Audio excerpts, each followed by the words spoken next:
Lah terus Yesus turun ke buminya apa? Buat apa gitu? Ya. Kan gitu ya. Ya. Ini aku lanjut dulu. Ini menandakan konsep keselamatan dalam kekristenan dengan jawaban yang di awal dan di akhir itu berbeda, kontradiksi, menandakan konsep keselamatannya belum beres sebagaimana konsep ketuhanannya Pak Dimun. Karena pertanyaannya kan tadi kan statementnya Pak Dimun sendiri, Yesus turun ke bumi untuk mengumpulkan domba dan kambing.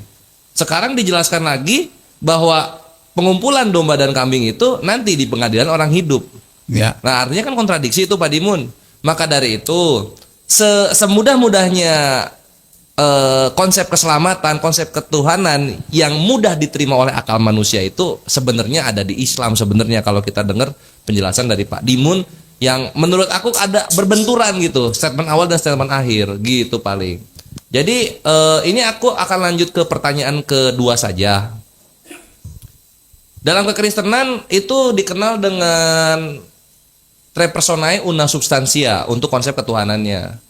Atau dalam bahasa Inggrisnya itu one substance, three persons.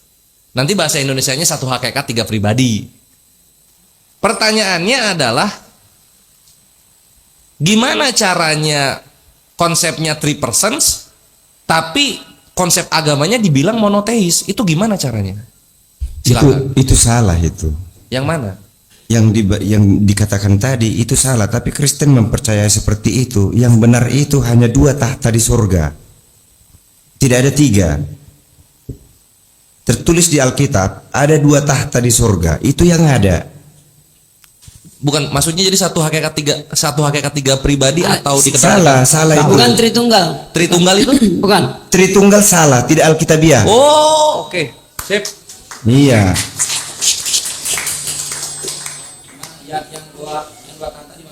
Siap, silakan dilanjut. Jadi yang benar, Bapa di sebelah kanannya ada tahta anaknya, itu tertulis di Alkitab. Ada berapa Tuhan di situ, Pak? Ada 2. Ada Bapak meyakini 2 Tuhan. Iya. Kalau Yesus punya berapa Tuhan? Yesus itu Tuhan. Bukan. Bapak meyakini 2 Tuhan. Iya. Kalau Yesus punya berapa Tuhan? Nah, kita nggak usah bingung. Udah dibilang Bapa dan Anak. Kalau bapaknya Tuhan, anaknya Tuhan juga dong. Iya, iya. Saya Iya, tahu nggak Bapak punya mungkin 2 Tuhan. singa anaknya jadi kambing Baik. anaknya. Pak Rahmat ya. Pak Rahmat punya 2 Tuhan. Yang ditanya bukan Pak Rahmat lagi, Yesus. Yesus punya berapa Tuhan? 1. Keimanan Pak Rahmat dan keimanan Yesus sama atau beda? Sama. Saya ulang. Pak Rahmat punya 2 Tuhan, Bapa dan Yesus. Ya. Yesus punya 1 Tuhan. Ya. Ini 2, ini 1. Jadi bukan begini ya. Kita harus sederhana berpikir sesuai dengan ajaran Alkitabnya. Firman Tuhan mengatakan, anakku engkau, pada hari ini engkau telah kuperanakkan. Datanglah manusia berpikir siapa bidannya. Datang manusia berpikir siapa maknya, siapa silsilahnya juga ditanyain.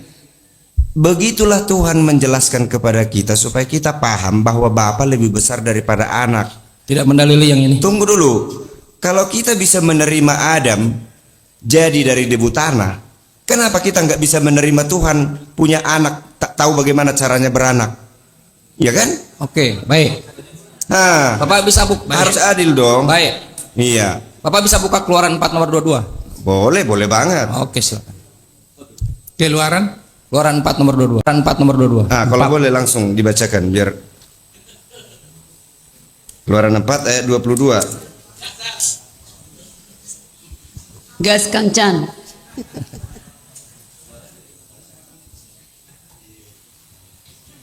Maka engkau harus berkata kepada Firaun, ya. Ya. Beginilah firman Tuhan Allah Israel. Israel ialah anakku yang sulung. Itu dia. Israel anak siapa, Pak? Israel anakku, kata Tuhan. Anak Tuhan. Ya. Ada berapa Tuhan sekarang? Yang berkata ini di kitab para rasul disebut Tuhan. Mereka belum mengenal Tuhan itu siapa, detailnya. Barulah setelah Yesus datang ke bumi, kita mengatakan istilah Bapa karena Bukan Yesus bukan mengajari itu. Yesus anak Tuhan, dia jadi Tuhan. Yang berfirman kepada Musa, katakan kepada Firaun, anakku ini suku Israel itu anak sulung Tuhan Israel. Iya, anak Tuhan itu. Yes. Itu maksudnya kalimat ini. Israel anak Tuhan. Iya. Israel Tuhan. Bukan. Yesus anak Tuhan. Ya. Yesus Tuhan. Ya. Jadi Salomo juga mengatakan, engkau anakku, dengarkan nasihatku. Guru Apa- juga, apa yang buat tunggu Yesus dulu. Guru juga mengatakan, hai anakku, sini. Kapan kau lahirkan aku? Maksud Bapak metaforikal. Iya. Oke, bagus. Anak-anak Allah itu banyak. Bagus, bagus. Iya. Sekarang apa yang membuat Yesus jadi Tuhan? Dia tidak metaforikal itu tidak berlaku kepada Yesus. Mengapa Yesus jadi Tuhan? Saya bertanya kepada Kristen, bingung dia menjawab. Bapak Kristen. Saya Kristen, ini jawaban yang benar. Gimana? Ada 2 ayat di Alkitab yang memastikan bahwa Yesus adalah Tuhan. Silakan. Pertama, ketika Yesus masih di dalam kandungan berumur 6 bulan, datanglah Maria, ibunya Yesus, menjumpai istri Zakaria yang bernama Elisabeth. Lalu Elisabeth mengatakan, siapakah aku ini sehingga ibunya Tuhanku datang kepadaku? Itu pertama. Lalu yang kedua, Nggak dapat yang gimana tuh? ibunya Tuhanku, dia bilang. Oh, karena dia disebut tuh ibu Tuhanku, dia aja Tuhan gitu. Ya, Oke. tunggu dulu. Itu yang pertama kan? Belum tentu benar, bisa aja dia dari iblis mengucapkan itu. Kalau Anda tidak percaya, tapi saya percaya itu dari Tuhan. Kedua. Yang kedua ini, waktu Yesus sudah lahir di kandang domba di Bethlehem, lalu para gembala ahli-ahli perbintangan melihat bintang ada sesuatu yang aneh yang baru. Nah, lalu mereka menafsirkan ada sesuatu raja Israel sudah lahir. Lalu datanglah malaikat. Dikatakan di Alkitab, malaikat itu datang dari langit. Mereka bercahaya menerangi semua para gembala dan mereka tercengang. Malaikat itu mengatakan, pergilah ke Bethlehem, di kota Daud telah lahir Tuhan dan Juru Selamat. Malaikat berkata, malaikat dari surga ya. Jadi bukan manusia yang bilang. Jadi perkataannya si Elisabeth tadi kita nyatakan benar karena malaikat mendukungnya. Itu. Jadi kita nggak ikut-ikutan mengatakan Tuhan kalau tidak ada dasar yang Di kuat. Keluaran 4:22 yang mengatakan Tuhan. Di Lukas 2 itu Lukas 2 nomor 11, betul tidak, Pak? Nah, masih banyak rahasia di Itu sini betul ya. tidak? Lukas 2 nomor 11. Saya mau jelaskan banyak rahasia di sini.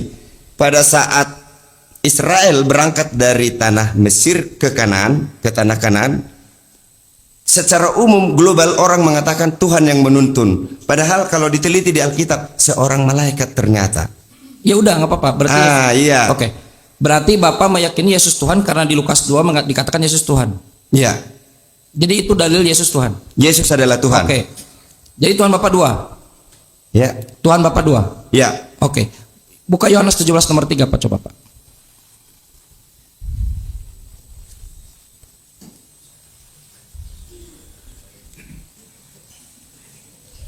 Mengenai apa itu? Saya tahu itu. Dari handphone. Ada. Mengenai apa? Saya tahu. Tahu Coba mengenai apa? hidup yang kekal. Hidup yang kekal. Mereka mengenal Engkau satu-satunya. Tuhan. Yohanes Ya. 17 saya berapa kan? Nomor 3. Oke. Saya baca ya. Dua Yesus itu.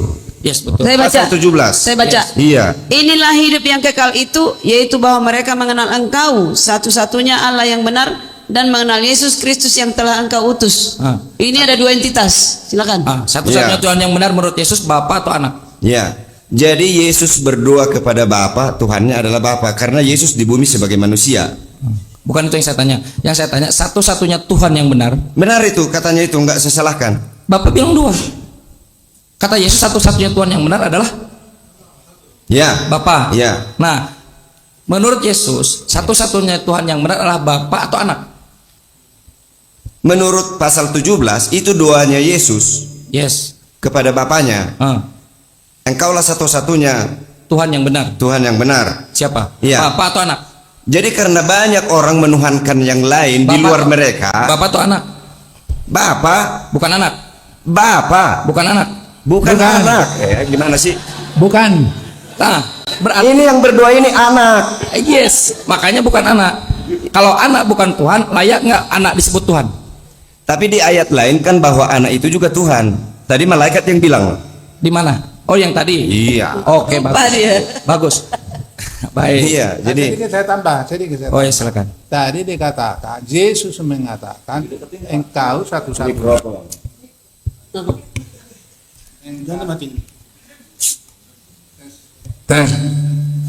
Tadi dikatakan dua itu mengatakan engkau satu-satunya Tuhan. Dia yang mengatakan kepada Bapa. Bagus. Jadi dia kita ya Tuhan ya, bukan begitu Yesus berkata kepada Bapa. Alhamdulillah Pak Nainggolan berarti dengan Pak Rahmat harus konsili lagi. Kata Pak Rahmat, Yesus Tuhan, Bapa Tuhan. Kata Pak Nainggolan, hanya Bapa yang Tuhan. Menurut apa itu disebut hanya Bapa yang Tuhan. Sesuai konteks. Tapi Sesuai konteks. kalau untuk kita Bapa dan anak ya dua-dua. Itu maksudnya kan maksudnya begini, supaya jangan dibuat ayat dengan ayat bertentangan. Kurangi volume. Nah, kalau dikatakan menurut ayat ini hanya satu Tuhan, bertentangan dengan ayat-ayat yang Oke. sudah dibuka tadi. Boleh, Ya. boleh saya jelaskan. Oke. Boleh. Lukas 2 itu Pak, original teksnya sebetulnya kurios. Kalau Bapak buka Selebar 2011 itu junjunan. Itu yang saya bahas. Itu sebetulnya Tuhan. Pada hari ini telah lahir juru selamat Tuhan. Bukan Tuhan Pak. Kerjaan musuh Pak Rahmat tadi, LAI. Bukan Tuhan Pak. Kalau Bapak baca Bapak lanjutkan nomor 22. Kalau lanjutkan nomor 22, bahwa nanti Yesus itu akan diserahkan kepada Tuhan. Itu baru Tuhan. Jadi Pak, posisi Bapak itu tidak beriman seperti imannya Yesus. Kata Yesus, hidup yang kekal itu mengenal Engkau, Bapa, Tuhannya Yesus, satu-satunya Tuhan yang benar. Aku bersyukur padamu ya Bapa, Tuhan langit dan bumi. Dengarlah Matius 11:25 yang tadi. Markus 12:29. Dengarlah orang Israel, sema Israel, Tuhan Elohim kita, Tuhan itu satu. Bukan dua. Tapi Bapak baca enggak jujur loh. Bapak baca hanya sepotong itu. Coba baca semua ya pasal 17 itu. Dikatakan di situ engkau dan aku menjadi satu. Salah, itu pasal Yohanes 10:30. Yohanes 17 mau saya baca. Buka datanya Pak. Iya. Silakan. Kita menjadi satu dengan mereka. Oh, itu nomor 21. Bukan Yesus itu Pak, itu murid-murid. Supaya mereka. Jadi begini. Ini doa Yesus. Jadi kalau Prabowo berbisik dengan Gibran, semua kita pasti menyimak. Kalau Prabowo berbisik kepada Gibran, pasti semua kita nyimak. Pasti yang diomongin penting. Ini anak dengan Bapa penguasa semesta alam ini berbicara mereka. Makanya simak benar-benar. Boleh, silakan. Mulai dari ayat 1. Dua Yesus. Kepanjangan dari 1 Pak. Itu nomor 21. Saya beritahu ke Bapak itu nomor 21. Demikianlah kata Yesus, lalu ia menengadah ke langit dan berkata, Bapa, telah tiba saatnya, permuliakanlah anakmu supaya anakmu mempermuliakan engkau, sama seperti engkau telah memberikan kepadanya kuasa atas segala yang hidup. Kuasa loh kepada Yesus. Demikian pula ia akan memberikan hidup yang kekal kepada semua yang telah engkau berikan kepadanya. Kepadanya di situ Yesus. Inilah hidup yang kekal itu, yaitu bahwa mereka mengenal engkau satu-satunya Bapa yang benar, dan mengenal Yesus Kristus yang telah engkau utus. Aku telah mempermuliakan Bapa di bumi dengan jalan menyelesaikan pekerjaan yang engkau berikan kepadaku untuk melakukannya. Berarti dia disuruh Bapaknya ya. Oleh sebab itu ya Bapa, permuliakanlah aku padamu sendiri dengan kemuliaan yang kumiliki di hadiratmu sebelum dunia ada. Utusan. Aku telah menyatakan namamu kepada semua orang. Bukan nama sebutan ini loh. Utusan, tetap utusan. Kalau menurutku ini nama yang dimaksud di sini, karena Yesus tidak pernah mengajarkan nama. Yes. Tidak pernah. Ya, betul. Reputasi ini. Ya, lanjut. Nah, aku telah menyatakan namamu kepada semua orang yang engkau berikan kepadaku dari dunia. Mereka itu milikmu Bapa. Engkau telah memberikan mereka kepadaku dan mereka telah menuruti firman-Mu. Sekarang mereka tahu bahwa semua yang engkau berikan kepadaku itu berasal daripadamu. Sebab segala firman yang engkau sampaikan kepadaku telah kusampaikan kepada mereka, dan mereka telah menerimanya. Mereka tahu benar-benar. Pak Rahmat, boleh izin Pak Rahmat? Belum. Kita stop dulu sebentar ya. Oke. Ini ada azan. Tapi kita standby di sini tetap. Baik. Ya. Bapak baca itu, tak akan pernah satupun Bapak menemukan aku dan Bapak adalah satu di situ dari Yesus. Kecuali berbicara kepada murid-murid. Kita break dulu sebentar ya, sampai azan ya. Jadi bahwa Bapa satu dengan anak. Saya singkat mulai dari ayat 10. Segala milikku adalah milikmu. Milikmu adalah milikku. Aku telah dipermuliakan di dalam mereka. Mereka murid-muridnya ini. Sulit loh, sedangkan suami istri nggak berani bilang begini, milikku, milikmu. Bisa, lanjut dulu. Apalagi ini, Bisa. begitu dekatnya mereka. Lanjut dulu. Dan aku tidak lagi di dalam dunia, tetapi mereka masih ada di dalam dunia. Dan aku datang kepadamu, ya Bapa yang kudus, peliharalah mereka dalam namamu, yaitu namamu yang telah engkau berikan kepadaku, supaya mereka menjadi satu, sama seperti engkau dan aku adalah satu. Bagus. Supaya mereka ini siapa? Murid-murid ini, supaya mereka menjadi satu, Sama seperti aku dan kau. bagus. Jadi murid berapa Tuhan sekarang yang Berarti Bapa dan anak satu kan? ya, Bapak dan Yesus satu, jadi Tuhan. Sekarang murid-murid satu sama seperti Yesus. Kenapa kita persoalkan itu? Itu yang tertulis begitu. Nah, bagus. Ah, Karena itu yang tertulis, murid-murid jadi Tuhan tidak? Tidak. Loh, yang tertulisnya begitu, Pak. jadi kalau mau saya jelasin begini, ini udah tingkat tinggi kalau saya jelaskan. Yang mempersatukan, enggak, pendeta juga belum tentu tahu. Pendeta belum tentu tahu. Yang mempersatukan Bapa dengan anak adalah Roh Kudus.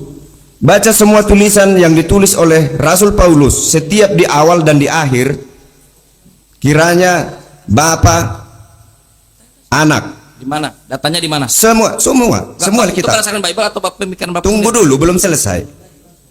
Lalu ada satu tertulis tulisan Paulus di akhir dikatakan, kiranya kasih karunia Bapa dan anak serta persekutuan dengan Roh Kudus. Gak menjawab apa-apa. Maksudku di situ, yang Tritunggal itu salah, yang benar itu Bapa dan anak dipersekutukan oleh Roh Kudus. Jadi hubungannya dengan yang ini, yang barusan kita baca, mereka adalah satu, maksudnya tidak berbeda-beda Tuhannya mereka, satu dalam Roh Kudus. Bukan, Pak. Banyak arti satu ini, kita ini satu semua, satu sama-sama Indonesia, itu satu Iya juga. betul. Oh iya betul. Tapi bukan Tuhan kan? Masalah Tuhan, tadi udah kujelaskan cukup jelas. Bapa itu Tuhan, anaknya juga Tuhan. Iya, justru itu. Bapak meyakini dua Tuhan. Yesus meyakini satu Tuhan. Bapak akui dulu iman Bapak beda dengan iman Yesus. Jadi begini, ini yang sulit dijelaskan oleh umumnya Kristen kepada agama lain.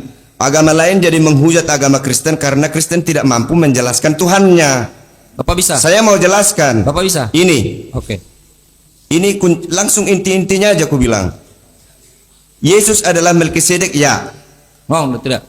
Tunggu, ini versiku, nanti komentari. Oh iya silakan. Yesus adalah Tuhan, ya. Yesus adalah Nabi, ya. Yesus adalah guru, ya. Tabib, ya. Malaikat juga dia, ya. Ada lagi yang lebih parah, terkutuk, ya. Nah ini, jangan diketawain. Iya, iya. Bahwa dia sebagai manusia, ya. Dia sebagai Nabi, ya. Terkutuk, ya. Ada. Jadi dikatakan di Alkitab ini, hanya orang yang mempunyai Roh Kudus yang mampu mengatakan bahwa Yesus adalah Tuhan, sekaligus mengatakan Yesus terkutuk. Yang terkutuk itu mati tidak? Maksud dari terkutuk adalah orang yang mati di kayu salib itu terkutuk. Kalau Yesus tidak terkutuk, maka kita tidak akan selamat. Dia menjalani kutuk tanpa dosa. Yang terkutuk mati tidak? Mati. Di kayu salib itu Bagus. mati. Bisa nggak Tuhan mati? Ya? Bisa nggak Tuhan mati? Kan manusia dia. Saya tidak tanya manusia, saya tanya Tuhan. Bisa nggak Tuhan mati? Tidak bisa. Bagus. Berarti Iya. yang mati bukan Tuhan. Bagus. Jadi Berarti begini. Yesus Tuhan atau bukan Tuhan? Jadi Yesus Tuhan atau bukan Tuhan? Jadi begini, ada dua ayat di Alkitab menyatakan bahwa Yesus turun ke bumi meninggalkan kemuliaannya. Dia datang ke dunia ini mengambil rupa seorang hamba. Jelek dia. Ya, jadi ketika dia mengambil rupa seorang hamba, ketuhanannya itu ditinggalkan, tetapi kan tetap disebut dia Tuhan oleh malaikat. Bapak buka Kolose 2 nomor 7 coba. Mengenai apa? Saya tahu itu. Kolose 2 nomor 7. Nomor 8. 7 8.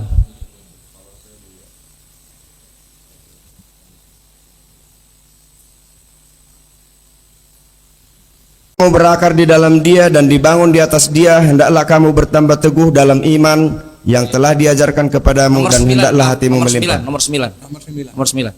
Tadi 7. 9. Sebab di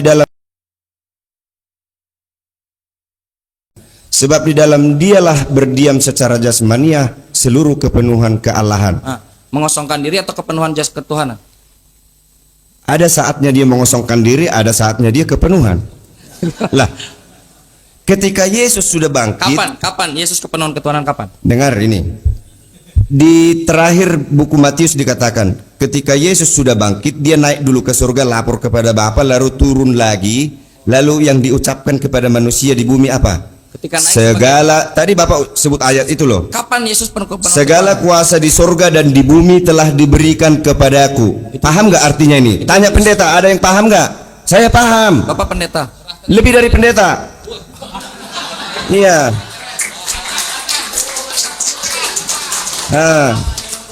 Segala kuasa di surga dan di bumi telah diberikan kepadaku. Kenapa disebut Yesus begitu? Emang sebelumnya kamu nggak diberikan kuasa itu?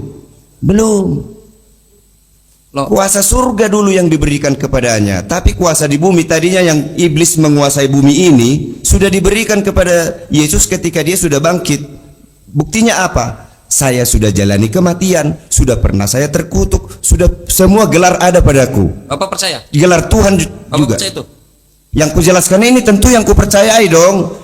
Baik. Bagaimana sih? Tadi kata rekan Bapak, Yohanes 24 nomor 23, jika kamu melihat Yesus di sana, Yesus di sini, Mesias di sana, Mesias di sini, percaya atau jangan percaya? Akan ada, belum sekarang. Sudah. Tapi di Cina saya sudah dengar ada Mesias katanya di Cina. Bukan itu yang aku Mesias. Diberikan Mesias palsu, ada orang mengaku-ngaku gitu. Iya, yang Bapak ajukan Mesias palsu atau Mesias asli? yang di Alkitab asli. Itu ada di Matius 28, betul tidak? Matius 28 nomor 16, 17, 18, 19. Apa katanya? Kepadaku telah diberikan segala kuasa. Nah, itu yang kubahas. Nah, itu dia maksud saya. Kang Chan ini tipis kepercayaan ini. Memang sulit karena Berat saudara. saya udah tingkat apa ini masih Pak, awal gitu, Pak, masih awal sebelum- mengetahui. Oke, baik. Sebelumnya, Yesus memberikan amanat kepada murid-muridnya. Waspadalah supaya jangan ada penyesat Ya, yang menyesatkan kamu. Dia menggunakan namaku. Siapa, Pak? Yesus. ya. Mengaku sebagai Mesias, Kristus. Oke? Jika kamu melihat Mesias di sana, Mesias di sini, Kristus di sana, Kristus di sini, percaya atau jangan percaya? Jangan percaya. Nah, bagus. Sekarang di Matius 28 itu percaya atau jangan percaya? Seharusnya pertanyaannya begini, bagaimana kita menguji Bagaimana Mesias? Bapak ngecek? Mesias yang benar dan yang palsu, apa Oke, bedanya? Gitu dong. Baik, Supaya baik. jangan kita tertipu. Baik, kita Di uji. situ kita mau cari, Oke, mau cari kita uji. selamat kan? Bapak mau diuji? Siap diuji? Siap diuji. Ada. Yakin? Sejak saya datang sini saya udah Oke, siap diuji. siap. Baik, siap. Kita uji. Buka Matius 28, 16, 17, 18, 19, 20. Kita uji ya. Matius 28. Santai, santai. Amanat Agung.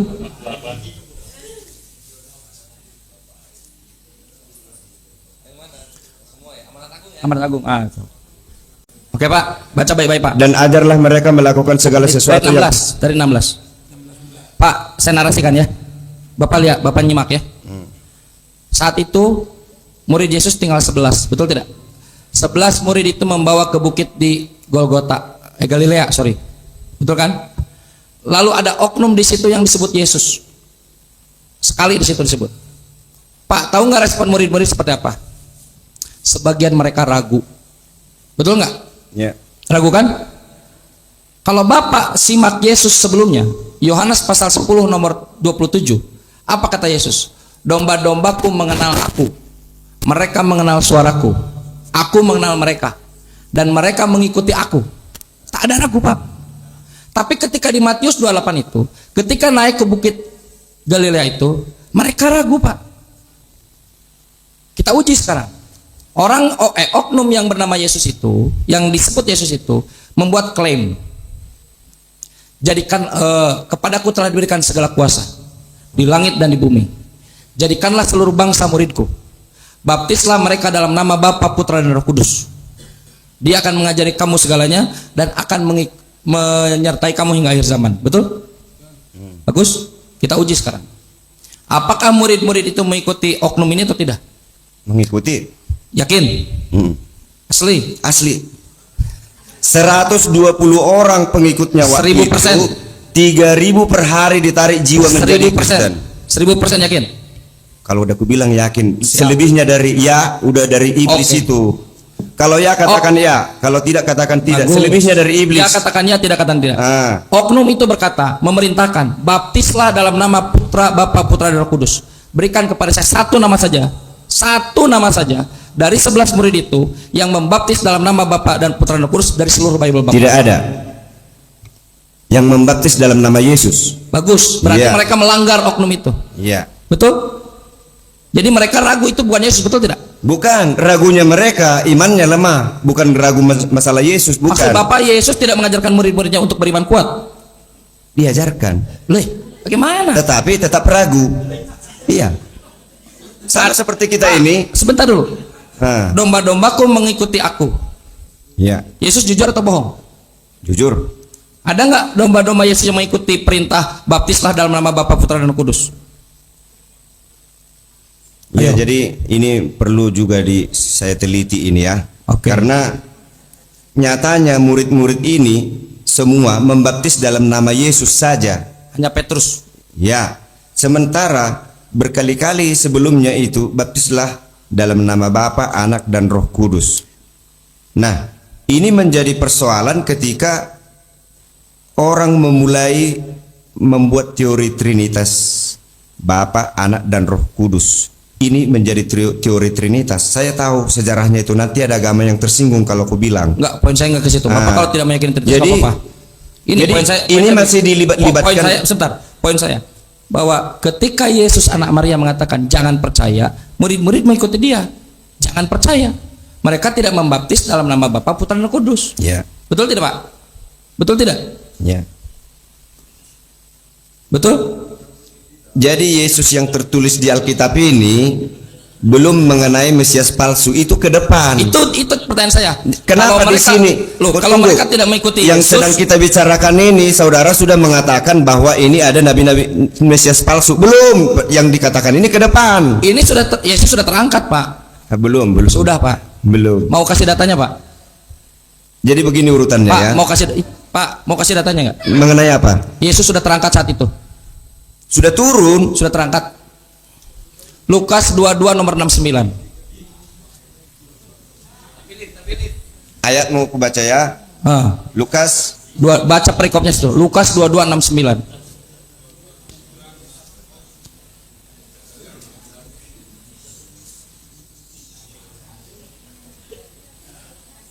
Perikopnya apa itu, Pak? Perikopnya apa itu? mulai sekarang anak manusia Perikopnya sudah apa, Pak? duduk di sebelah kanan Allah yang Maha Kuasa. Perikopnya apa itu, Pak? Perikop itu dibuat lay. Bisa saja salah. Di mana posisi? Oke. Ah. Baik. Di mana itu peristiwa terjadi, Pak? Ada di mana itu dia? Mulai sekarang anak manusia sudah duduk di sebelah Enggak. kanan Allah. Itu Tunggu. peristiwa ucapan itu ada di mana? Ada di Mahkamah Agama, betul Jadi- tidak? Ada di Mahkamah Agama, jadi betul begini, tidak? begini. Sebentar. Ada di Mahkamah Agama, betul tidak? Makanya kalau mau belajar Alkitab pelan-pelan. Kita pelan-pelan. Ada di Mahkamah Agama. Waktu Yesus masih di persidangan, Yesus mengatakan bahwa dia sudah bersama-sama di Diulang datang. Ah. Baca. Lukas Iya. dulu, baca dulu. Mulai sekarang anak manusia sudah duduk di sebelah kanan Allah yang Maha Mulai Kuasa. sekarang anak manusia sudah duduk sebelah kanan. Padahal dia masih di persidangan. Yang di persidangan siapa? Iya. Siapa? Yesus itu. Loh, sudah duduk sebelah kanan yang Maha Kuasa. Makanya Yesus itu pakai bahasa yang tidak mudah dimengerti orang. Oke. Tujuannya apa? Iya, tujuannya apa? Melindungi perkataannya itu supaya dituliskan orang. Ada Tuhan tujuannya. Bapak tidak menggunakan bahasa yang tidak dimengerti orang. Ini satu lagi contoh ya, yang mirip seperti ini. Yang di sebelah kanan Yesus. Hari ini juga kita sudah bersama-sama di Taman Firdaus, padahal dia sampai dikubur kok. Hari ini juga, ini yang di kananku, saya disalibkan, dia disalibkan. Lalu yang di kanan ini bilang, Tuhan, bila tiba nanti kerajaanmu ingatlah aku. Datang Yesus. Hari ini juga kita sudah bersama-sama di Taman Firdaus. Berarti Yesus salah. Mana ada? Berarti di Taman Yesus salah. Firdaus? Artinya itu apa? Jadi kita harus tunduk kepada Tuhan. Apa yang dikatakannya kita pelajari. Jangan Apa- langsung. Bapak sudah pelajari itu belum? Udah.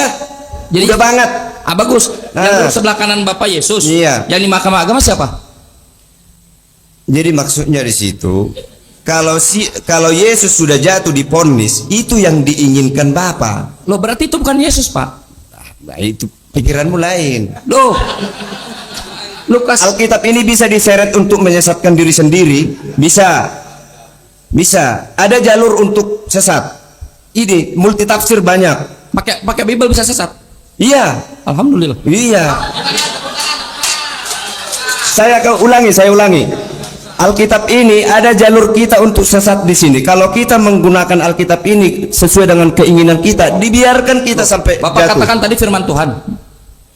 Makanya kita harus dituntut Alkitab ini. Artinya kita membaca, diajar oleh Dia. Enggak, saya mau setuju dengan Bapak. Itu firman Tuhan bukan? Sebahagian. Sebagian. Iya. Ada cerita-cerita di sini bukan firman Tuhan, tapi mengenai Tuhan juga akhirnya. Pak Nenggolan setuju itu bukan sebagian firman Tuhan.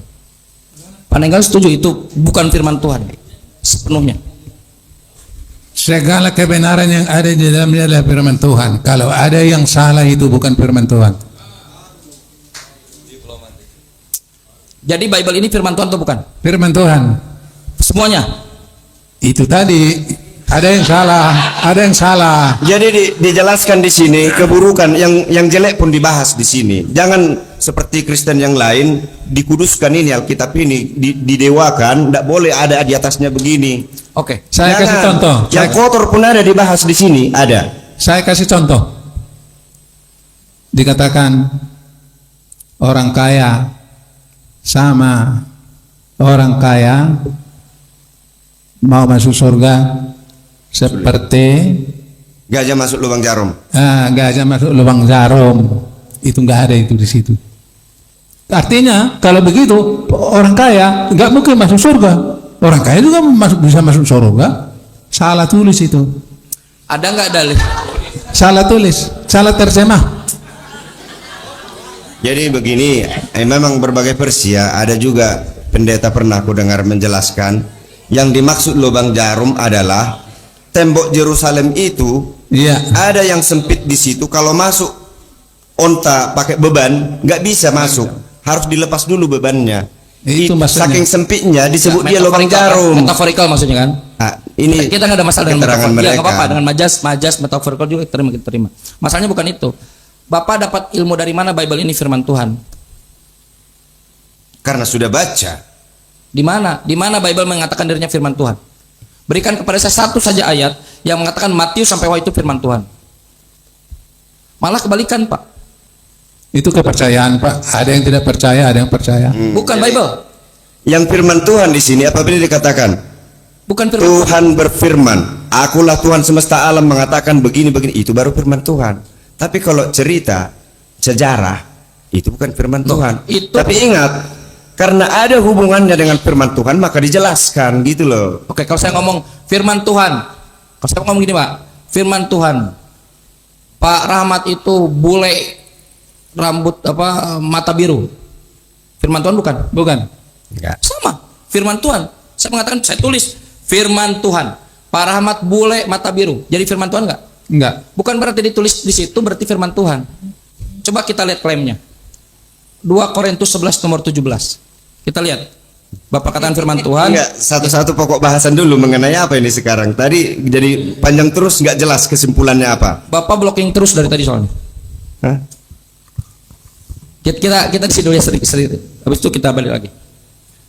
Pak, 2 Korintus 11 nomor 17. Nomor 17. Oke, jangan lari dari topik ini ya. Terakhir. Topik yang di atas. Paulus, Pak. Apa yang aku katakan?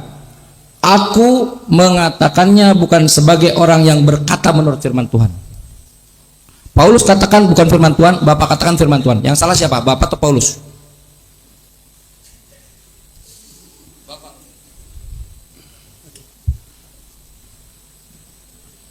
Apa yang aku katakan? Aku mengatakannya bukan sebagai seorang yang berkata menurut firman Tuhan. Kata Paulus bukan firman Tuhan. Bapak bilang firman Tuhan. Yang salah siapa? Bapak atau Paulus? Jadi jangan dipotong. Ayat 16. Kuulangi lagi katanya. Jangan aku bodoh. Dan jika kamu jangan menganggap demikian, jika kamu juga menganggap demikian, terimalah aku sebagai orang bodoh, supaya aku pun boleh bermegah sedikit. Apa yang aku katakan, aku mengatakannya bukan sebagai seorang yang berkata menurut firman Tuhan, melainkan sebagai seorang bodoh yang berkeyakinan bahwa ia boleh bermegah. 18. Karena banyak orang yang bermegah secara duniawi, aku mau bermegah juga, sebab kamu suka sabar terhadap orang bodoh, karena kamu begitu bijaksana. Jadi kalau sepotong diambil ini membingungkan.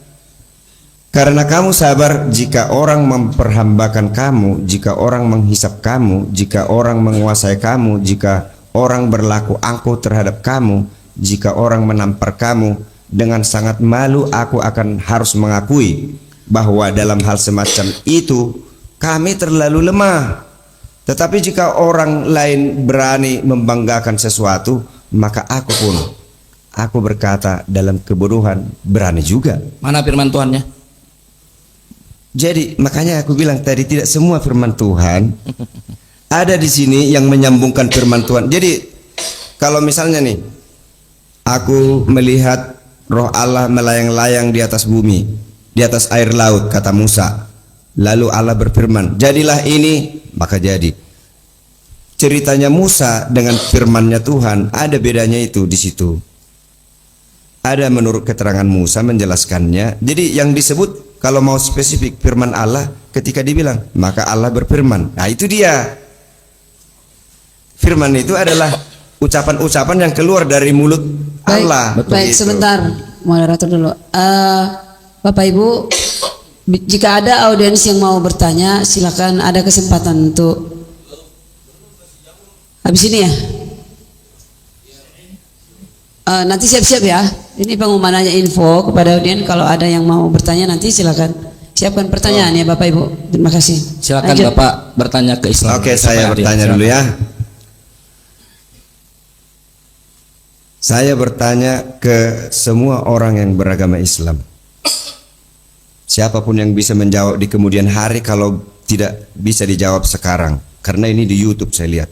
Pertanyaan saya, bagaimana Islam bisa berharap masuk surga, padahal di surga tidak ada boleh masuk yang berdosa? Tidak ada manusia yang berdosa boleh masuk ke surga. Semua kita ini sudah berdosa. Bagaimana caranya secara Islam akan bisa harapan masuk surga? Silakan. Ya, silakan pihak Muslim. Baik, karena pertanyaannya diarahkan ke Islam, tentu yang berhak menjawab adalah Allah dan Rasul-Nya dalam perspektif Islam. Abdullah bin Abbas radhiyallahu an, salah seorang sahabat Nabi yang dipercaya. Ya. Kenapa dipercaya? Karena sejak kecil beliau sudah banyak belajar, dalam bahasa kami tafakuh fiddin, bersama Rasulullah Shallallahu Alaihi Wasallam. Sampai-sampai para sahabat yang lain menyatakan, kalau Anda ingin berbicara tentang agama, kapan ayat turun, di mana ayat turun, tentang apa ayat turun, tanya Abdullah bin Abbas. Beliau mengatakan, karena Nabi Sallallahu Alaihi Wasallam adalah Nabi Sallallahu Alaihi Wasallam. Beliau bersabda, tidak ada yang masuk surga melainkan karena rahmat Allah. Nah, apa itu arti rahmat? Nah, ini rahmat Singoringo kan? Namaku ya. Nama Bapak Pendeta. Dan saya sangat berharap banyak dengan logika, retorika, ayat-ayat Bible yang disampaikan. Saya simak dari awal sampai akhir. Saya tidak mengerti apa yang disampaikan. Oleh karena itu, mudah-mudahan Islam memberikan arahan. Karena memang Al-Quran bukan kitab sejarah, bukan kitab ilmu bumi, bukan kitab ilmu alam, tapi kitabul huda, buku petunjuk. Nah, ulama kami sepakat buku petunjuk. Oleh karena itu, di masa Nabi ada seorang nenek-nenek datang menghampiri Rasulullah. Ya Rasulullah, kami sudah berbuat banyak, beramal soleh, siang melaksanakan amal soleh, malam pun bertakorub, menunaikan amal soleh dengan sholat malam. Masa iya sih di sorga nggak ada nenek-nenek? Lalu Nabi mengatakan sambil tersenyum, ya memang di sorga tidak ada nenek-nenek. Semua kembali kepada bikro. Ya nenek-nenek ya jadi gadis kembali kalau memang dia masuk surga.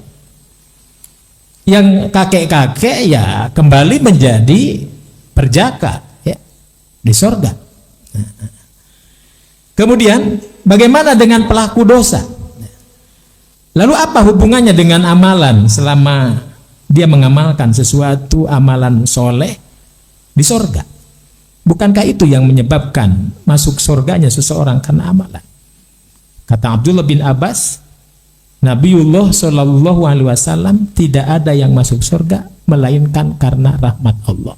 Solatnya seseorang, saumnya seseorang, amal soleh seseorang itu dalam rangka menggapai kasih sayang Allah. Kalau Allah sudah sayang, dia seorang pelacur, dia seorang pencudi.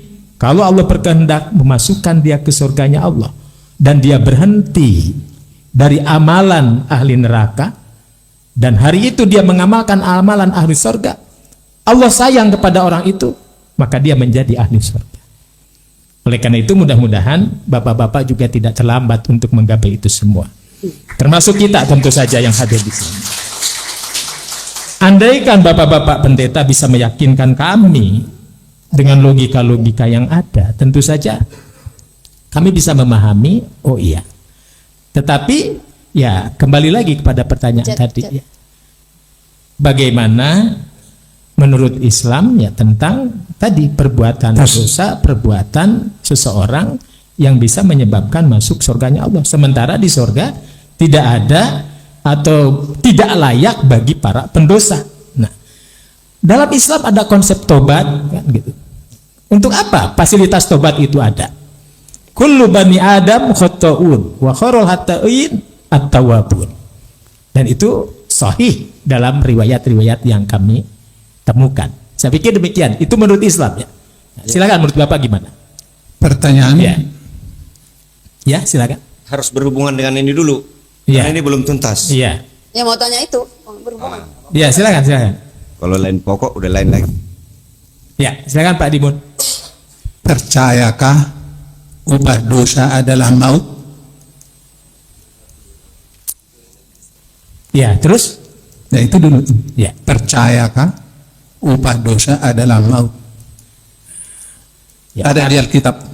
Ya, karena itu Alkitab ya. Sementara tadi yang ditanyakan menurut Islam. Ya. Ya, menurut Islam percayakah? Jadi menurut Islam kan yang Ya, ditanyakan. menurut Islam. Percayakah Upah dosa adalah maut. Mati. Mati.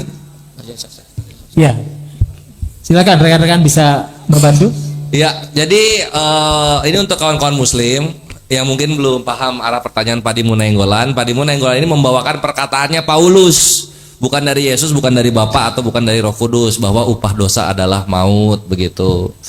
Nah, nanti ini akan melanjut ke Yesus adalah pengorbanan manusia kudus untuk orang-orang berdosa sehingga mereka terlepas dari dosa-dosa gitu. Ya. Nah, ke sana. Nah, Ustadz mau lanjut. Itu jadi Tunggu, penjelasannya. saya benarin dulu ya, itu meleset. Jadi bukan Paulus yang mengatakan itu, Tapi sejak zaman Adam juga Tuhan sudah berfirman kepada Adam, pada hari engkau makan buah itu engkau harus mati. Nah, jadi jangan langgar perintahku. Kau pelanggar mati. Ada mati tidak? Ada mati. Pada hari itu ada mati tidak? Ada domba pengganti. 4.000 tahun kemudian Yesus mati. Berarti tidak mati. Makanya tidak semudah itu. Jadi jangan dibuat kayak mainan. Harus rendah hati belajar ini Pak Rahmat. supaya paham. Pak Rahmat itu yang Pak Rahmat bilang dari zaman Adam upah dosa adalah maut, itu kesimpulan pribadi. Nah, Ini itulah kalau setengah-setengah membaca Alkitab. Semua di Alkitab semasa di tanah Kanan Israel, setiap orang melakukan satu pelanggaran, dia harus dihukum mati. Itu jadi jangan katakan hanya Paulus yang mengatakan itu. Ya, Aku memang, tahu ya. dari pihak Islam terhadap ajaran Paulus diragukan. Ada yang mengatakan kepada aku juga, ini Paulus ini yang paling banyak menyesatkan katanya. Gitu. Mana ada tokoh favoritnya Kores itu Paulus. Iya. Hanya Paulus yang mengakui dirinya bapak di perjanjian baru. Karena ada perkataan Paulus, Tuhan tidak mengatakan begitu, tapi aku berkata. Nah, ini. Gitu. Ada itu. Maaf tadi salah, bukan Filipi 1:21 tapi Roma 6:23. Nah, silakan dibaca, sebab upah dosa adalah maut. Jadi Paulus mengatakan itu berdasarkan pengalaman sejak zaman Adam. Iya, di zaman Adam juga Tuhan mengatakan kalau kau makan ini hari itu kau mati. Tapi kan Upah dosa adalah maut, tanpa tertulis pun kita udah tahu itu di zaman Adam juga sudah mati. lah sekarang Daud sama Salomo mereka melakukan dosa. Salomo parah ya, menyembah berhala Ya. di dalam perjanjian lama. Mati nggak gara-gara menyembah berhala? Jadi berbahagialah Jadi. orang yang dosanya dihapuskan. Jadi Tuhan ada Selamat datang di kebenaran. punya otoritas terhadap seseorang. Bisa nanti si A dihapuskan dosanya, si B tidak. Kita nggak boleh bertanya, kau tuh nggak adil Tuhan. Bukan aku yang tidak adil, kamu yang belum memahami aku, terlalu jauh pemahamanmu di bawah. Itulah yang dilakukan Paulus. Makanya oleng ini statement upah dosa adalah maut. Karena banyak orang-orang berdosa di perjanjian lama, mereka menggenapi 2 Tawarik 7:14. Jadi saya hubungkan ke situ ya. Kalau upah dosa adalah maut, Ya. semua manusia sudah berdosa berarti harus mati. Kenapa tidak mati? Karena ada Yesus Kristus pengampunan, dia menggantikan kematian itu. Pertanyaannya, kalau di Islam bagaimana caranya bisa hidup bertahan padahal Tunggu dulu. gitu. Tunggu dulu. Posisinya apa? Manusia ada 7 miliar. Ya. Yesus menebus dosa manusia 7 miliar. Ya. Hanya disiksa 3 hari lunas. Ya. Kenapa bisa begitu? Cuma 3 hari lunas. Kenapa bisa begitu? Tanya dong, biar ku jawab. Kenapa 3 hari udah meninggal? Nah, itu baru ku jawab. Silakan. Karena dialah yang menciptakan semuanya itu. Itu Dia dia. lebih berharga dari semua itu. Ya terus kenapa cuma bentar disiksanya? Yang penting ditunjukkan Yesus adalah bahwa dia mengalahkan iblis. Sebagai manusia saya bisa tidak berdosa loh. Mengalahkan iblis. Kalah iblis ya. Tapi tadi katanya bumi dikuasai iblis. Iya, dikuasai iblis. Makanya ketika Yesus sudah bangkit, apa dibilang? Apa? Kepada aku telah diberikan kuasa di surga dan di bumi. Ya. Karena sebelumnya hanya kuasa di surga dia bisa. Oke, kayak gini deh Iya. supaya gini nih. Kalau Gini. bertanya mau belajar silahkan. Sabar. Begini, Pak. udah terbantah semua, Pak. Pak Silakan. Chan, Pak. sebentar. Iya. Nanti antum jelaskan. Kalau demikian, posisi Yesus ini jadi rangkap jabatan kan gitu ya. Ya, Itulah benar. akibat rangkap jabatan itu begitu. Dialah yang paling ajaib Nah, dari semuanya. Jadi di satu sisi Makanya kalau Tuhan yang baik. sesederhana yang ada di Al-Quran itu sama dengan di perjanjian lama di Alkitab. Baik. Saya Sesederhana baca di itu. sini dalam Sabda Sarapan Pagi ya, yang ditulis rekan-rekan Kristen. Jadi kapan Yesus jadi Tuhan, kapan Yesus jadi manusia. Selama di bumi jadi manusia. Dia posisinya sebagai Tuhan, dia pun posisinya sebagai manusia. Artinya rangkap jabatan. Itu salah. Nah, jadi kapan posisi Yesus sebagai Tuhan dan kapan Yesus sebagai manusia? Itu yang dibilang sabda itu Iya. salah. Dia selama di bumi adalah manusia murni, tidak menggunakan ketuhanannya. Karena sudah tertulis, walaupun dia dengan meninggalkan keilahiannya mengambil rupa seorang hamba itu loh. Jadi ditinggalkan keilahiannya. Sementara ada Kristen juga yang percaya bahwa Yesus memakai ketuhanannya. Makanya aku bilang kepada Kristen yang menganggap itu Yesus ada ketuhanannya, pada saat disalibkan. Apakah Yesus itu Tuhan atau manusia yang tersifati dengan sifat-sifat Tuhan? Coba begini Pak, pernah nggak dengar cerita raja yang memakan rumput selama 7 tahun? Di Alkitab ada itu raja, seorang raja dikutuk Tuhan, dia makan rumput. Nebukadnezar ya? Nebukadnezar, selama dia jadi hewan apa dia dipanggil, binatang, begitu sama dia. Enggak. Jadi maksudku di situ, selama Raja Nebukadnezar jadi binatang, nggak pernah orang memanggil dia binatang, enggak. Tetap dia dianggap Raja Nebukadnezar, padahal berubah jadi hewan. Nah, sebagai Tuhan yang sudah disebut gelarnya dari surga, malaikat mengatakan dia adalah Tuhan dan Juru Selamat, padahal sudah menjadi manusia. Makanya Yesus tidak mengatakan dirinya Tuhan, anak manusia selalu, tetapi malaikat yang mengatakan dia Tuhan. Maka salahkah manusia mengatakan dia Tuhan? Memang asalnya Tuhan kok. Ayo. Nih, tapi Jelas di sini ya, jelas disebutkan bahwa posisi Yesus bisa serentak jadi Tuhan ya juga jadi manusia. Kalau nggak seperti Dari mana itu ke bukan mana Tuhan, Pak. Yesus jadi Tuhan? Pak, kalau tidak dari seperti batas itu mana ke bukan mana? Tuhan. Itulah hebatnya Tuhan itu. Bisa jadi terkutuk, bisa jadi nabi, bisa jadi. Iya. Bagaimana caranya? Belajar dong sama kita. Pelan-pelan. Nggak bisa malam ini hanya 2 jam. 1 bulan lebih. Iya, belajar pelan-pelan.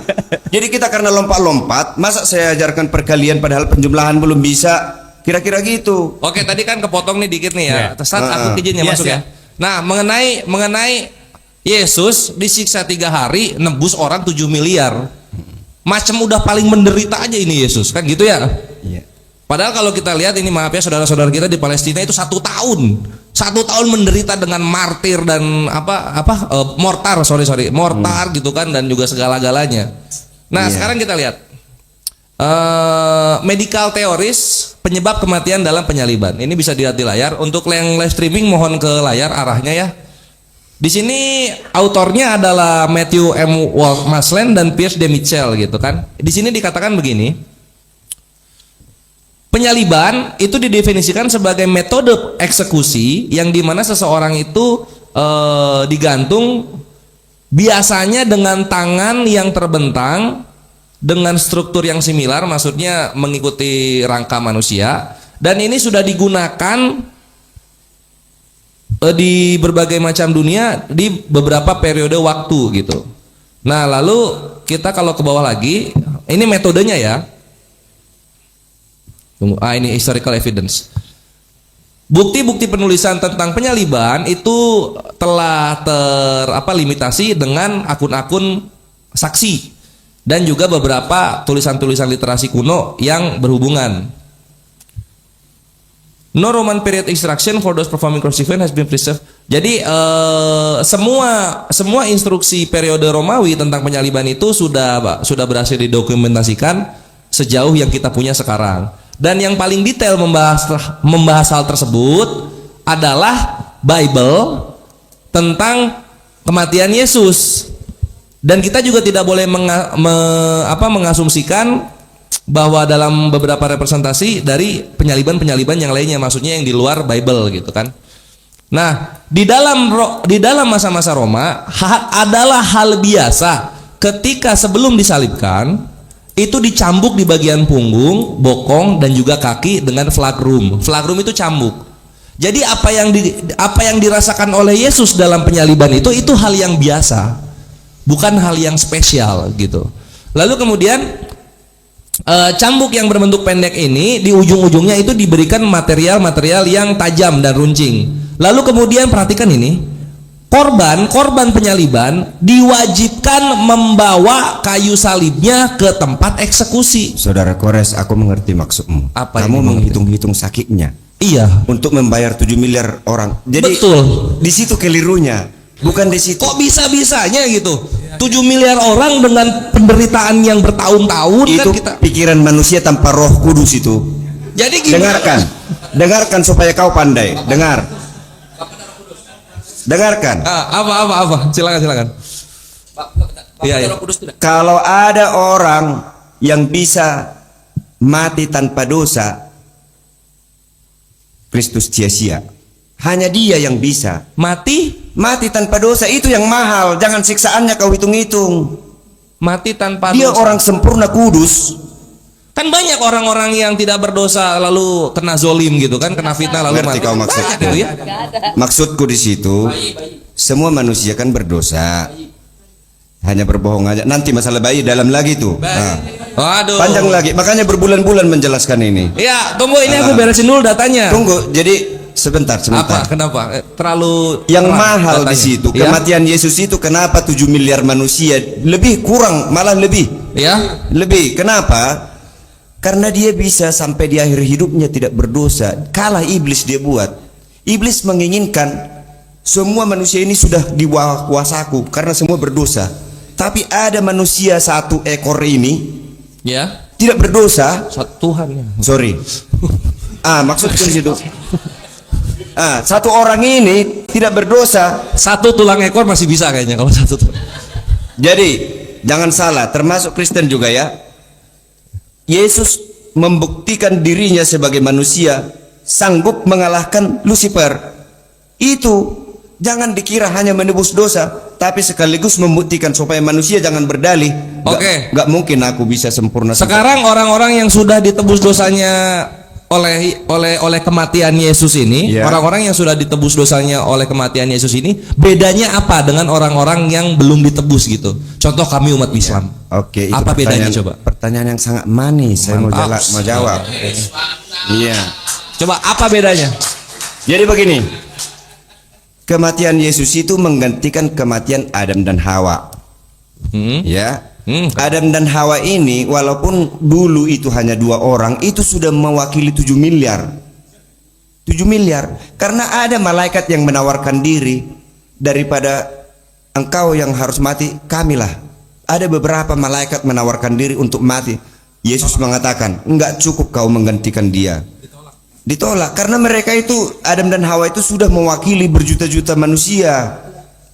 Harus pencipta yang turun tangan. Pencipta turun tangan. Iya, Yesus pencipta manusia.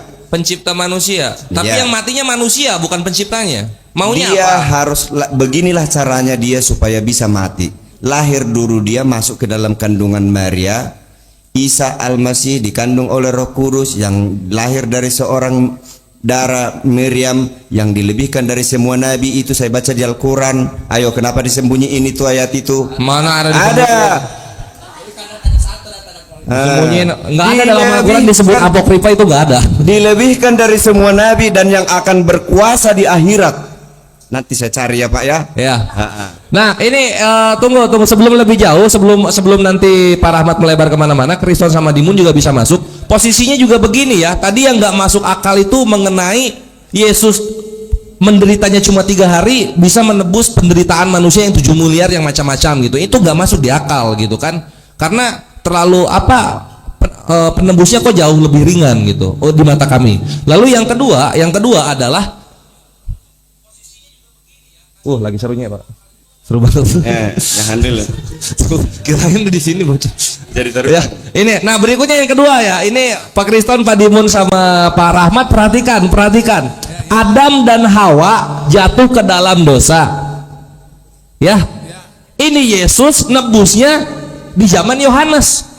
4.000 tahun kemudian. 4.000 tahun kemudian. Ini Betul. sama aja kayak gini. Ada kecelakaan laka lantas, ambulannya datang 4 minggu kemudian. Ini korbannya gimana ini?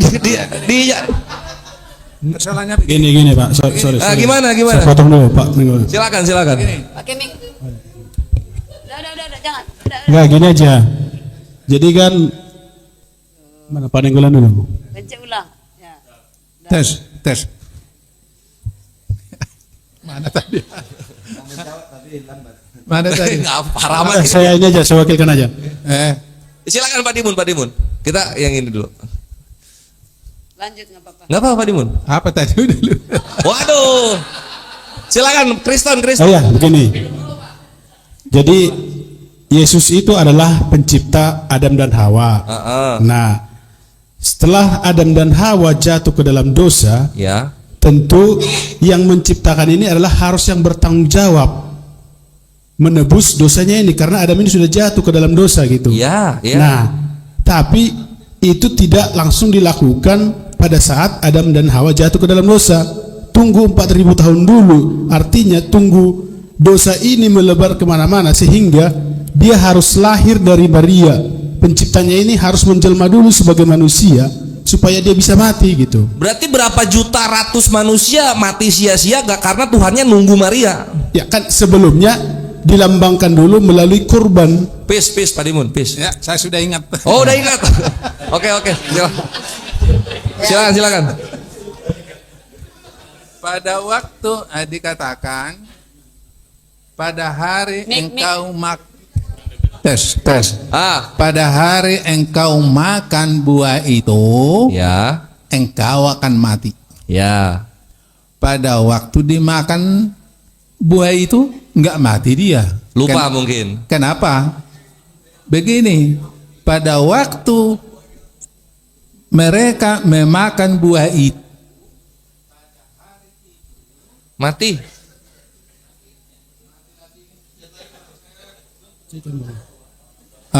tes.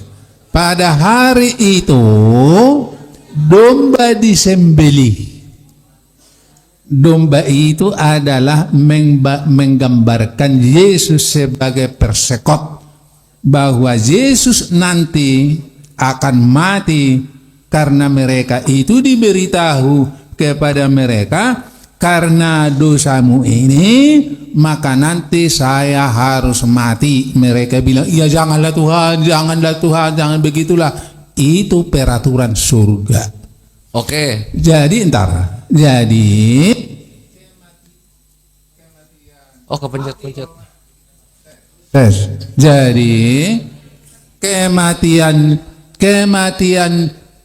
Jadi kematian domba itu adalah menggambarkan kematian Yesus yang nanti akan mati untuk membayar semua dosa-dosa umat Tuhan. Lobet.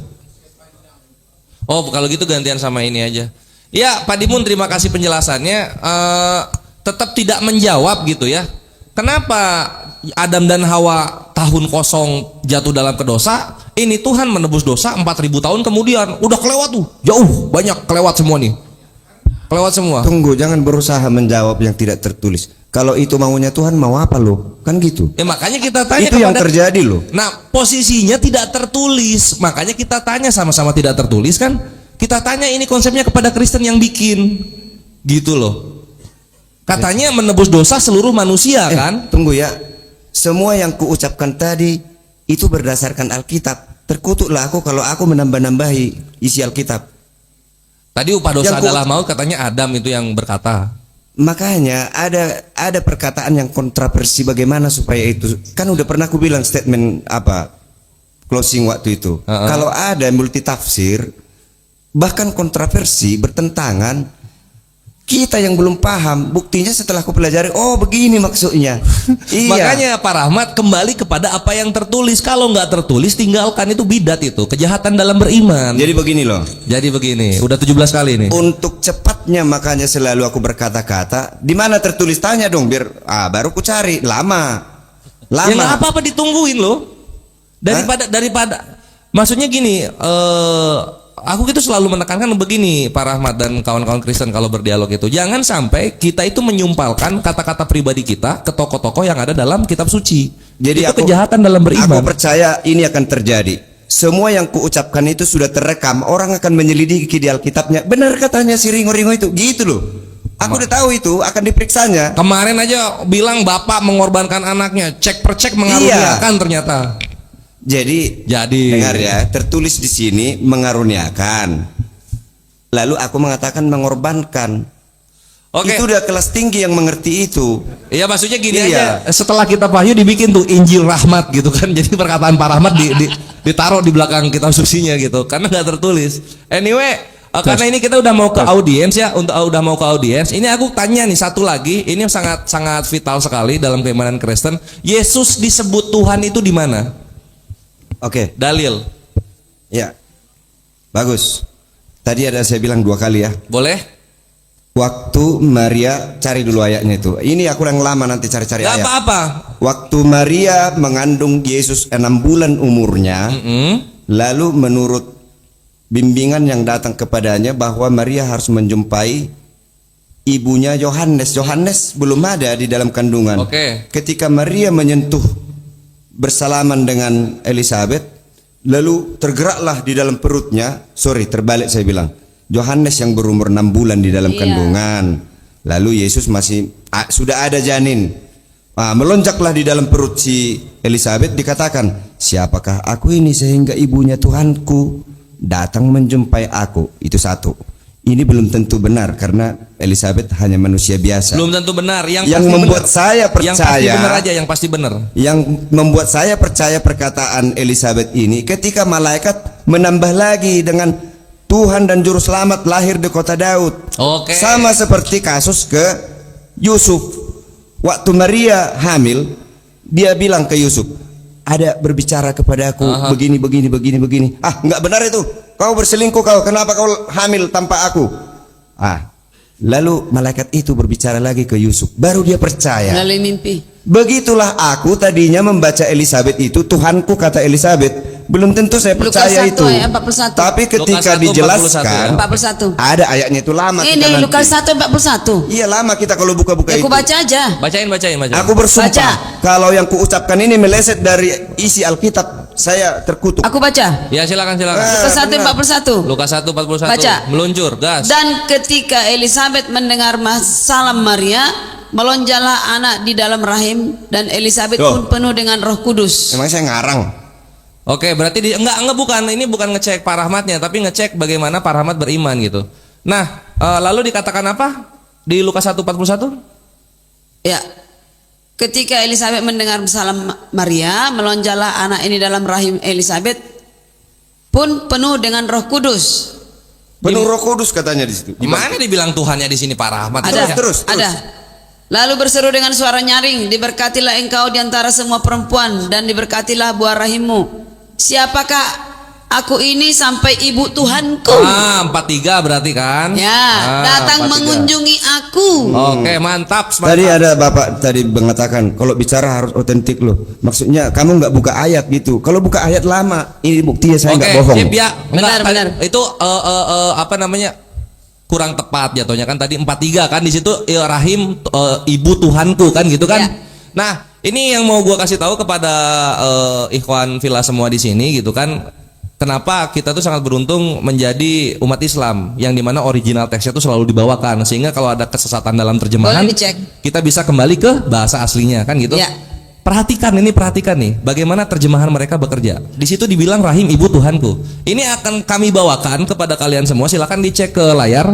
Ini adalah Bible terjemahan Van Hessel tahun 1646.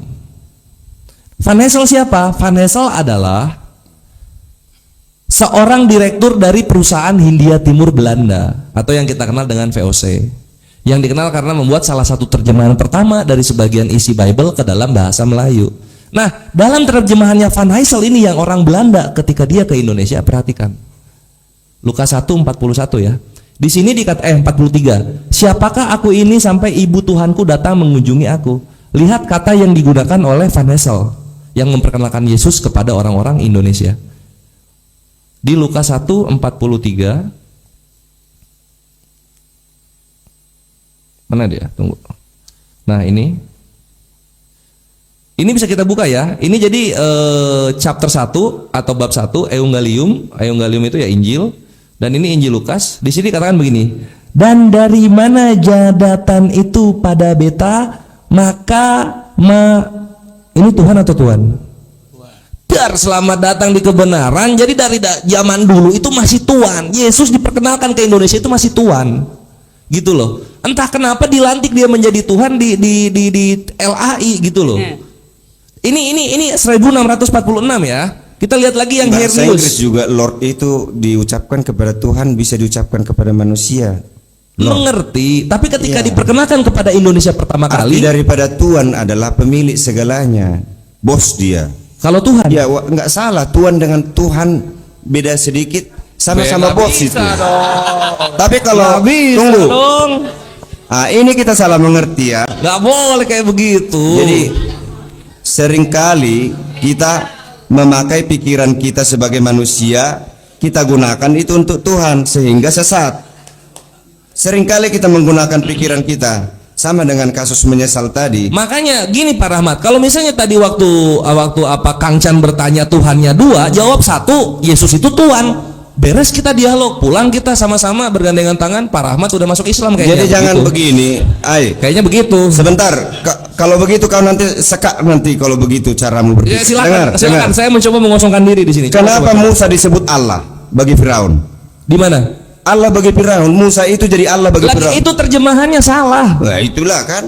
Terjemahannya salah. Tidak ada lafaz ALLAH di dalam bahasa Ibraninya. Bisa dicek. Di sana tertulis Elohim, kan Aku begitu. mengangkat Musa menjadi Allah bagi Firaun, Harun menjadi nabinya. Sekarang begini, apakah Musa bisa bahasa Indonesia?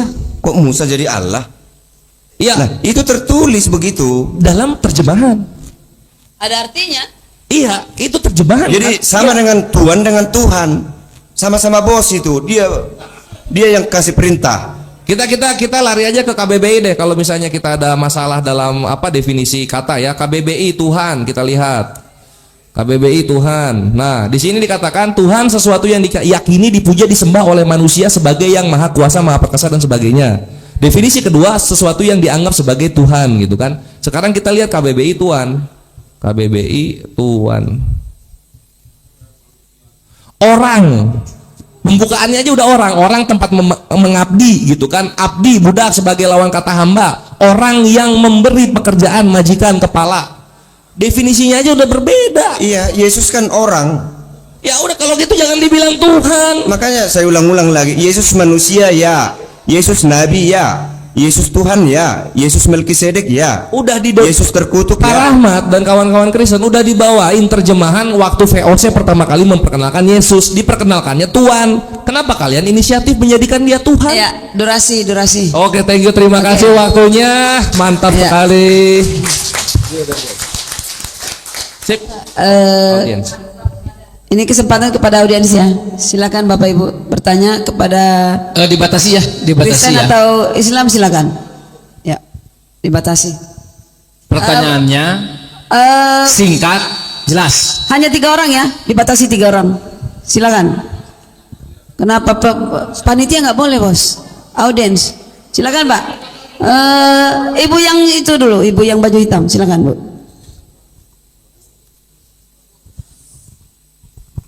Baik, saya sangat penasaran. Nama saya Ira Tania dari Soreang.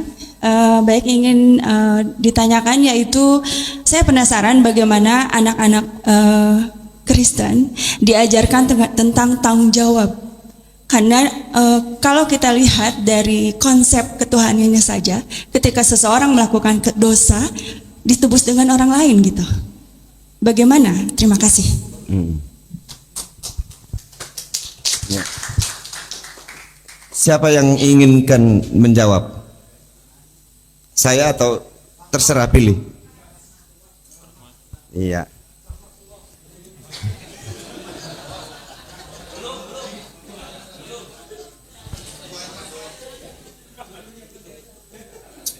Manusia menghormati orang-orang yang tersohor, maka dibuatlah patungnya, terhormat dia. Digunakan manusialah ini kepada Tuhan. Dibuatlah patung Yesus. Kekeliruan.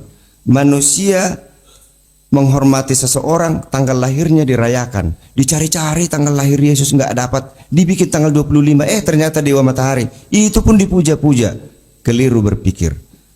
Tadi masalah tanggung jawab. Kalau kita masih berpikir mengenai perasaan Tuhan dengan cara kita berpikir, nggak akan ketemu.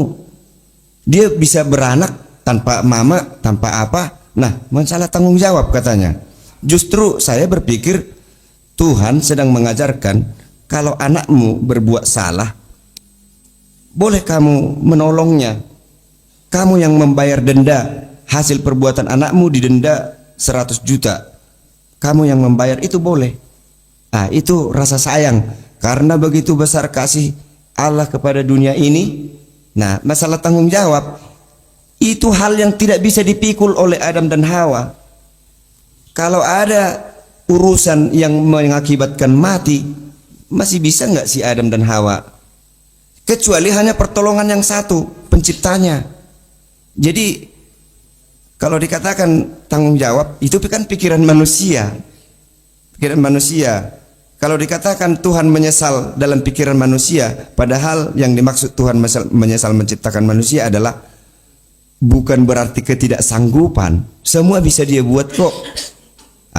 Jadi Bu ya, jawabannya jangan kita berpikir bahwa Tuhan itu akan lapar, Tuhan itu sedang mengajarkan, kamu yang berdosa tanggung sendiri dong. Tanggung jawab kan itu. Tapi Tuhan ingin menunjukkan kasih sayang, tapi tidak melanggar keadilan.